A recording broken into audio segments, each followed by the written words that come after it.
Hello everyone, I am S के career informatics channel में आपका स्वागत है। आज हम इस वीडियो में डिस्कस करने वाले हैं कि एसएससी सीजीएल में कौन कौन से डिपार्टमेंट से पोस्ट निकलता है और उसका नाम क्या क्या होता है, डेजिग्नेशन क्या क्या होता है, वो ग्रुप सी में आता है या ग्रुप बी में आता है, वो गैजेटेड होता है या नॉन गैजेटेड होता है। ये सारा कुछ हम इस वीडियो में जानेंगे। एक तरीके का मोटिवेशन वीडियो रहने वाला है, क्योंकि बहुत सारे लोग पोस्ट के बारे में नहीं जानते हैं, खाली एसएससी सीजीएल एग्ज़ाम है बोल के प्रिपेयर करते हैं।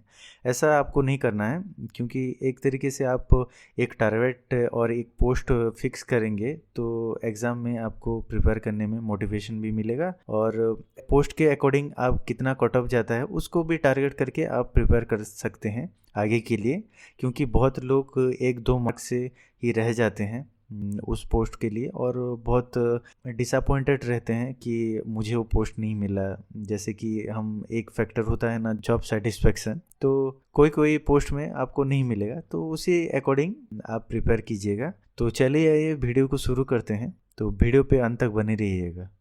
तो पहले में आ जाता है असिस्टेंट ऑडिट ऑफिसर, जो कि Indian audit and accounts department के अंडर आता है, कैग में।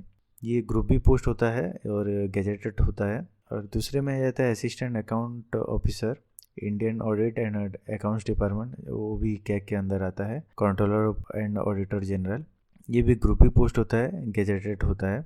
तो ये दोनों ही पोस्ट गैजेटेड होता है। तो अगले में रहता है assistant section officer, central secretariat department. ये सेक्रेटरी जो भी ऑफिसर्स होते हैं तो उसमें आपको पोस्टिंग मिलता है, ये ग्रुप बी पोस्ट होता है। ASO assistant section officer, intelligence bureau, ये भी ग्रुप बी पोस्ट होता है। Assistant section officer ASO, ministry of railway, ये भी ग्रुप बी पोस्ट होता है। Assistant section officer, ministry of external affairs, ये भी ग्रुप बी पोस्ट होता है। मिनिस्ट्री ऑफ एक्सटर्नल अफेयर्स, ये मिनिस्ट्री के भी अंडर आपको पोस्ट मिलता है, और आपको फॉरेन में जो भी इंडिया का एम्बेसीज है तो उसमें आपको नौकरी मिलता है। तो ये बहुत अच्छा पोस्ट है और इसमें कटअप भी बहुत हाई जाता है, उसी अकॉर्डिंग आप प्रिपेयर कीजिएगा। असिस्टेंट सेक्शन ऑफिसर AFHQ, जिसको हम बोलते हैं एयरफोर्स हेडक्वार्टर, उसमें भी आपको पोस्टिंग मिलता है as a group B officer. Assistant section officer, ministry of electronics and information technology, ये भी ग्रुप बी पोस्ट है। Assistant in other ministry department and organisation, जो भी गवर्नमेंट डिपार्टमेंट और ऑर्गेनाइजेशन है उसमें आपको ग्रुप बी पोस्ट में मिलता है एज ए असिस्टेंट। आप असिस्ट करेंगे जो भी ऑफिसर होंगे उनको। अगले में आता है assistant section officer, other ministry and department and organisation, ये भी ग्रुप बी पोस्ट है। तो अगले में आता है inspector of income tax, inspector of CGST and central excise, inspector of preventive officer, inspector of examining. ये सारा कुछ आपको central bureau of direct tax और कस्टम डिपार्टमेंट में पोस्टिंग मिलता है। ये सारा पोस्ट ग्रुप बी होता है, ये गलती से इसमें ग्रुप सी लिखा है, ये ग्रुप बी पोस्ट है। तो अगले में ये आता है assistant enforcement officer, director of enforcement department of revenue, ये भी ग्रुप बी पोस्ट है। Sub inspector of central bureau of investigation, जिसको हम CBI बोलते हैं, ये भी ग्रुप बी पोस्ट है। तो ये बहुत ही अच्छा अपॉर्चुनिटी है सारे कैंडिडेट के लिए। इंस्पेक्टर ऑफ पोस्ट, जो कि डिपार्टमेंट ऑफ पोस्ट के अंडर आता है, ये भी ग्रुप बी पोस्ट है। Inspector of central bureau of narcotics, ये भी ग्रुप बी पोस्ट है। अगले में आ जाता है असिस्टेंट, जिसको हम बोलते हैं superintendent of Indian coast guard, ये भी ग्रुप बी पोस्ट है। अगले में आ जाता है assistant in other ministry and department, ये भी ग्रुप बी पोस्ट है। ये assistant in national company law appellate tribunal, जिसको हम एनक्लेट बोलते हैं, ये भी ग्रुप बी पोस्ट है।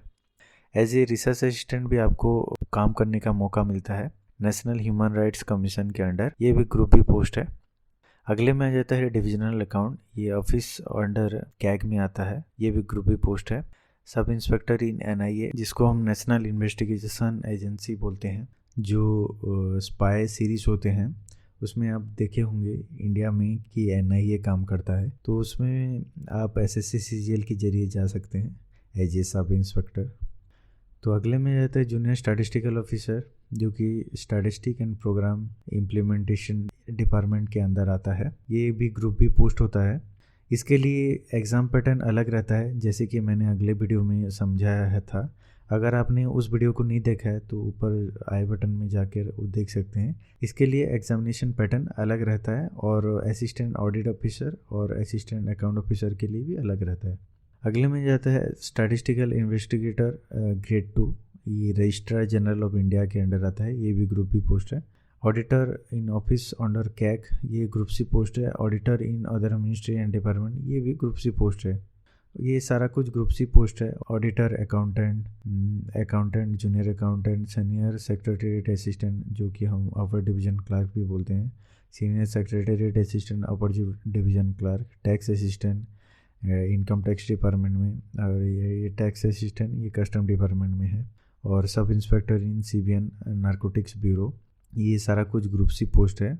अगर आपको ग्रुप बी पोस्ट में जाना है तो उसमें कट ऑफ हाई जाता है मार्क, तो उसी अकॉर्डिंग आपको प्रिपेयर करना है, ना कि बाद में आपको रिग्रेट फील हो कि 3-4 मार्क्स से मैं रह गया उस पोस्ट से। तो आपको ऐसा नहीं करना है, अच्छे से आप प्रिपेयर कीजिए, एक पोस्ट को टारगेट करके प्रिपेयर कीजिए और दूसरे को बैकअप और तीसरे को बैकअप में रखिए। तो एक नहीं होगा तो उसमें जाएंगे, नहीं होगा तो और में जाएंगे। ऐसा कि नहीं कि जो भी मिलेगा उसमें चले जाएंगे। आप एक स्पेसिफिक पोस्ट को लेकर टारगेट करके प्रिपेयर कीजिए, ताकि आपको एक मोटिवेशन मिलता रहे और एक वजह मिले कि आपको उसमें ही जाना है।